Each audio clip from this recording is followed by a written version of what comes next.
গ্যাংটকের প্রাণকেন্দ্র শহর ঘোরার জন্য মধ্যরাতে বেরিয়েছি। বামের দিকে আমার বন্ধু সোহান এবং আমাদের বড় ভাই আসাদ ভাই।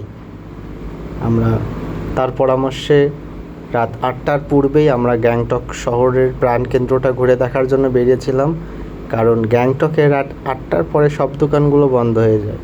আপনারা যারা গ্যাংটকে আসবেন তারা অবশ্যই সকাল 8টা থেকে রাত 8টার ভিতরে এই দোকানপাটগুলো খোলা এবং বন্ধ করা হয়। যাদের কেনাকাটা প্লাস অন্যান্য প্রয়োজনীয় জিনিসপাতি নেওয়ার আছে তারা অবশ্যই সকাল 8টা থেকে রাত 8টার ভিতরে সেগুলোকে কেনার চেষ্টা করবেন, কারণ যেহেতু 8টার পরে সেগুলো বন্ধ হয়ে যায়।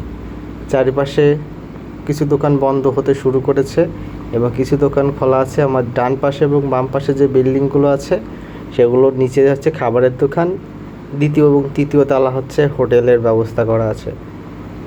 চারিপাশে যারা দূর দূরান্ত থেকে এসেছে তারা বসে আছে, পরিবারের সাথে কথা বলছে।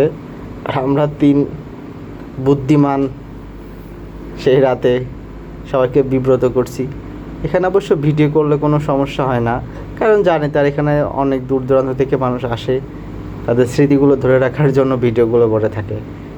এই কারণে স্থানীয় লোকজন এই ভিডিও করাতে কোনো বিব্রতকর পরিস্থিতিতে সৃষ্টি হবে এরকম কোনো সমস্যা নাই। যে যেমন পারে ছবি দেখুন, এই যে ডান দিকে ভাইরা ছবি তুলছে।